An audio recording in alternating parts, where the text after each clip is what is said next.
আজকের এই ভিডিওতে আমি মূলত পপি প্লে টাইম এই গেমটি সম্পর্কে আলোচনা করব। এটা মূলত একটা হরর টাইপ গেম। আমি যদি এই গেমের স্টোরিটা সম্পর্কে ব্যাখ্যা করতে যাই, তাহলে এই গেমের ইউনিভার্সে মূলত প্লে টাইম কোম্পানি নামের একটা কোম্পানি এক্সিস্ট করে। তবে একদিন এই কোম্পানিতে সব কর্মরত কর্মচারীরা হঠাৎ করে গায়েব হয়ে যায়। তবে 10 বছর পর সেই হারিয়ে যাওয়া কর্মচারীদের মধ্যে থেকে একটা চিঠি আসে, যেখানে তারা বলে আমরা এই কোম্পানির মধ্যে আটকে আছি। এখান থেকেই মূলত এই গেমের স্টোরিটা শুরু হয়। আমরা এখন মূলত এখানকার বিভিন্ন ধরনের মিস্ট্রি নিয়ে আলোচনা করব, যেমন এই কোম্পানিতে কি কাজ হতো আসলে, এবং এখানকার রহস্যটাই বা কি, সব নিয়েই আলোচনা করব। তো বেশি কথা না বলে এই ভিডিওটা শুরু করা যাক। তো আমরা এখন মূলত এই গেমের মধ্যে আছি। গেমের মধ্যে যখন আমি আমার বাসায় ছিলাম, তখন আমার কাছে একটা চিঠি আসে প্লে টাইম কোম্পানি থেকে, যেখানে আমাদের কাছ থেকে কেউ সাহায্য চেয়ে বলছিল এই পপি ফ্লাওয়ারকে খুঁজে পাওয়ার জন্য। তার সাথে আমাদেরকে একটা ভিডিও টেপও পাঠানো হয়েছিল। আমরা যখন এটাকে প্লে করি, তখন এখানে প্লে টাইমের কোম্পানির একটা অ্যাড চলছিল। এটা মূলত পপি নামের একটা পুতুলের অ্যাড ছিল, যেটাকে 1960 সালে রিলিজ করা হয়েছিল। এখন 1970 সাল চলছে এই ইউনিভার্সের মধ্যে। আর এই অ্যাডের মধ্যে একটা হাইডেন মেসেজ ছিল, যেখানে পপি ফ্লাওয়ার সম্পর্কে কিছুটা ইঙ্গিত করা হচ্ছিল আমাদেরকে। আমি এখন সেই বিষয়কে একদমই সিরিয়াসলি নেই না, তবে আমার মনে হচ্ছিল যে আমাকে একটু সেখানে গিয়ে দেখে আসা উচিত। তাই আমি সেই কোম্পানির মধ্যে চলে যাই এটা দেখার জন্য যে কথাটা আসলে সত্যি কি না। আর ভিতরে ঢোকার পর আমি সেখানে আরও একটা টেপ দেখতে পাই। তাই আমি সেটা সেখানে প্লে করি। আর সেখানে মূলত এই প্লে টাইম কোম্পানির মেন সায়েন্টিস্ট কথা বলছিল। সে বলছিল, এখন রাত হয়ে গিয়েছে মিস্টার, আমাদের কোম্পানি এখন বন্ধ। আর তুমি যেহেতু এখন এসেছো, তাহলে আমি তোমাকে চোর হিসেবে গণনা করতেই পারি। আর তোমার সুবিধার জন্য আমি তোমাকে বলে দিতে চাই যে আমাদের কোম্পানির সিকিউরিটি সিস্টেম অনেক অ্যাডভান্স, তাই এখনও সময় আছে, ফিরে চলে যাও। আর হ্যাঁ ভাই, সত্যি আমি এখানে চুরি করেই ঢুকেছিলাম। এমনিতেও সামনের গেটগুলো বন্ধ ছিল, তাই আমি আশেপাশে দেখার জন্য যাই যে এখানে কোনো রাস্তা আছে কিনা। কিন্তু আমি সেখানে কিছু খুঁজে পাই না। তাই আমি আরেকটা রুমের মধ্যে যাই আর সেখানে রক্ত দেখতে পাই। আমার তখন মনে হয়েছিল এখানে কিছু না কিছু তো খারাপ হয়েছে।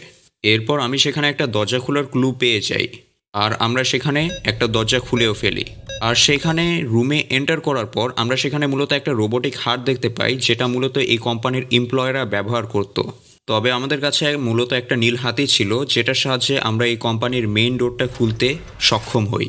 ভেতরে যাওয়ার পর আমরা একটা বড় হাগিওয়াগির পুতুল দেখতে পাই। এরপর আমরা এই কোম্পানির আরও একটু ভিতরে ঢুকে যাওয়ার পর সেখানে আমরা মূলত ডু এবং ডু নটের একটা লিস্ট দেখতে পাই। এখানে পরিষ্কার লেখা ছিল যে রাত 8টার পর এখানে আসা একদমই নিষেধ। সেখানে অনেক অন্ধকার ছিল, তাই আমি সেখান থেকে পাওয়ার নিয়ে মূলত সব লাইট জ্বালিয়ে দেই।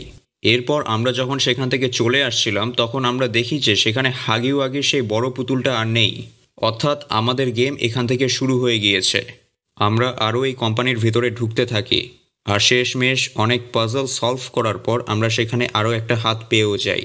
এরপর সেখানে আরও একটা চেম্বার খুলে যায়, যেখান থেকে আমরা মূলত এই কোম্পানির একটা মেশিন রুমে পৌঁছে যাই।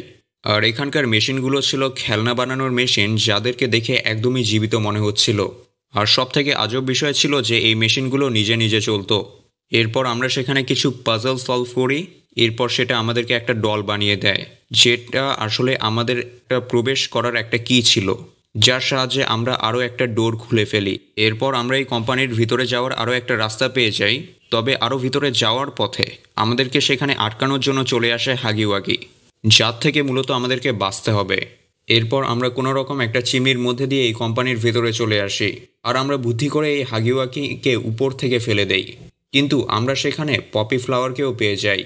আমরা যখন সেটার কাছে যাই, তখন আমরা দেখতে পাই যে সেখানে একটা মেসেজ লেখা আছে, যেমন go home, stop, run, danger, turn around ইত্যাদি।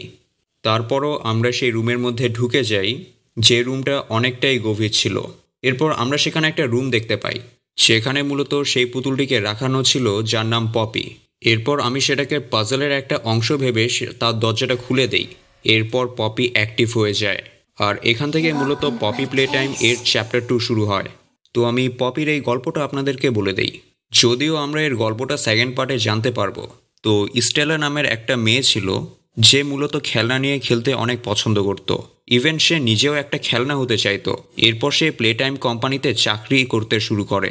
তারপর উইলিয়ন তাকে নিজের কথার জালে ফাঁসিয়ে তাকে একটা এক্সপেরিমেন্টের জন্য রাজি করিয়ে ফেলে। আর এখানে উইলিওট মূলত প্লে টাইম কোম্পানির মালিক, তবে স্টেলাকে এই এক্সপেরিমেন্ট সম্পর্কে অত বেশি জানানো হয় না। তাই এক্সপেরিমেন্ট শেষ হওয়ার পর সে নিজেকে একটা পুতুলের শরীরে বন্দি অবস্থায় দেখতে পায়। আর সে 3 থেকে 4 লাইনের বেশি কথা বলতে পারছিল না, কারণ তাকে সেভাবেই প্রোগ্রাম করা হয়েছিল।